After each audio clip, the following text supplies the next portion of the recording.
por parte do apresentador que vos fala, porque eu sempre trago gente mais inteligente do que eu. Não é diferente aqui. Com certeza. Não, eu trouxe biólogo aqui. Aí foi a única vez que eu trouxe gente mais burra do que eu. Com certeza, que isso é comigo mesmo. Cara, antes de começar o papo, eu sou um cara interesseiro, eu já peço o meu presente. Você trouxe um presente? Trouxe, cara. É uma coisa que eu não vou mais usar. Eita porra. Não vou mais precisar disso aqui.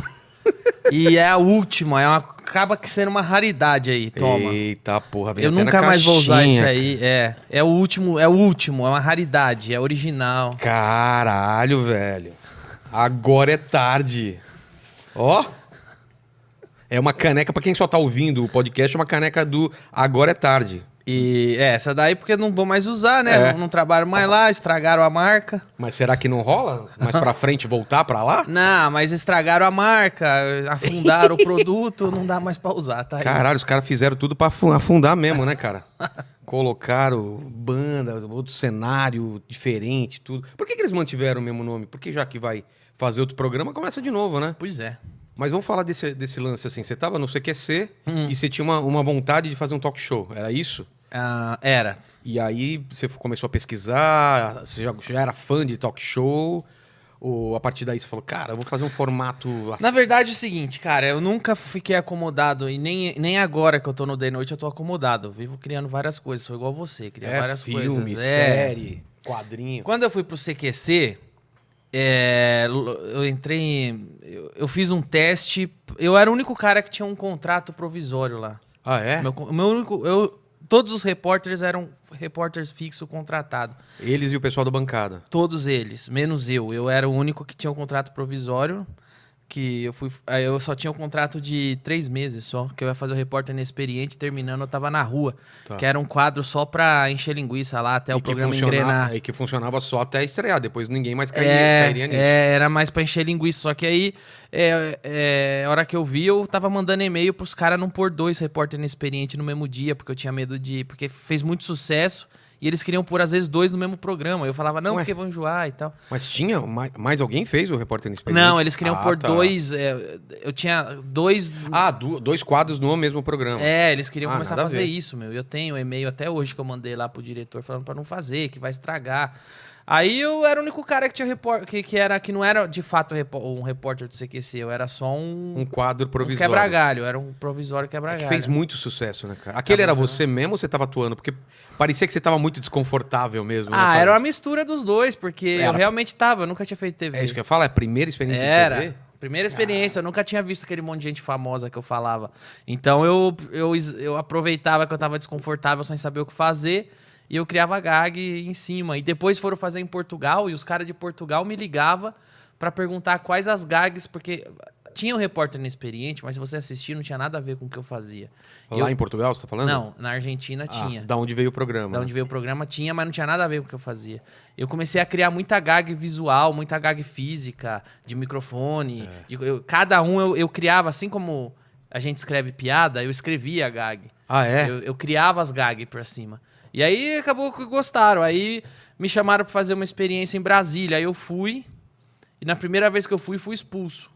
Você não conseguiu gravar ou gravou a expulsão? Na real, cara, a primeira vez que eu fiz repórter inexperiente foi com o Aguinaldo Timóteo. E eu fui expulso da Câmara dos Vereadores de São Paulo. Caralho. E aí eu pensei, fudeu, perdi meu emprego, perdi minha chance. Aí, só que ele ligou e falou, não, a gente gostou tanto que esse seu teste vai pro ar. Tinha material pra teste? Tipo, o fracasso era engraçado. E aí foi pro ar que o cara me expulsando, puto comigo. Aí passou os 3 meses de contrato, o Diego Barredo, que era o diretor do CQC, falou, vou fazer uma experiência com você, vou te mandar pra Brasília. Aí eu fui, primeira vez que eu fui expulso do Congresso. Por quê? Você lembra? Lembro, porque eu perguntei pro Arlindo Quinalha, que era do PT, que era o líder na época ele era o líder da Câmara dos Vereadores, ele era o líder do PT na Câmara, e eu perguntei pra ele sobre o Caixa 2. Tá. E veja só como, desde aquela época, a gente tá falando de mais de... Falando de 2010? 2008. 2008? 2008, nós estamos falando de mais de 10 anos atrás. Veja como o PT era mimado pela imprensa. que precisou um cara, um novato do humor, que tava pouco me fudendo. Desafiar os caras. Não é nem desafiar, é fazer... O que eu não fui dar o desafiar, eu fui fazer uma pergunta que eu, como cidadão, queria ouvir ele responder, porque ninguém fazia. E por que ninguém fazia? Eu sei a resposta. Que eu cheguei pro cara do PT e perguntei com todas as letras. E o caixa 2.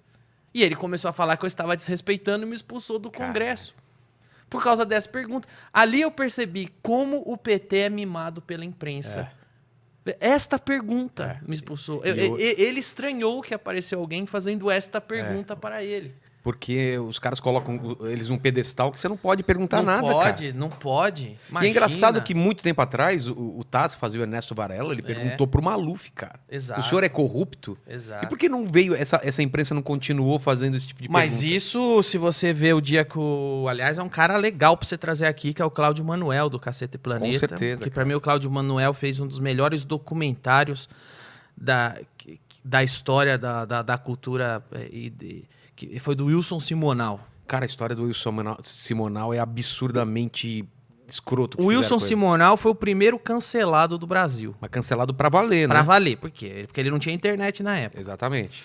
Se ele a mesma coisa que fizeram com o Simonal, fizeram comigo todo mês. Por sorte, eu tenho internet hoje e dá pra, sei lá, falar... Fogo contra fogo. Né? Mas eu falei do Cláudio Manuel, porque o Cláudio Manuel foi no meu programa uma vez. Quem tiver curiosidade, procura lá, Cláudio Manuel de Noite, onde a gente conversa sobre isso. E ele fala que ele tava no Cacete Planeta, ele zoava o Itamar, zoava o Collor, o Fernando Henrique, e tava tudo bem. O dia que ele zoou o Lula, começaram... Mas e aí? Não sabia disso, não. O dia que ele começou a zoar o Lula, o dia que o Caceta começou a zoar o Lula, começou as represárias.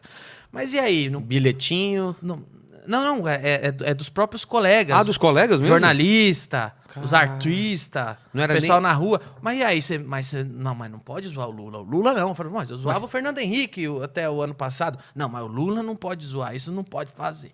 Então, ele conta isso pra mim, o dia que foi no meu programa. Caralho, então, realmente existe um patrulhamento aí uma proteção, né? Isso.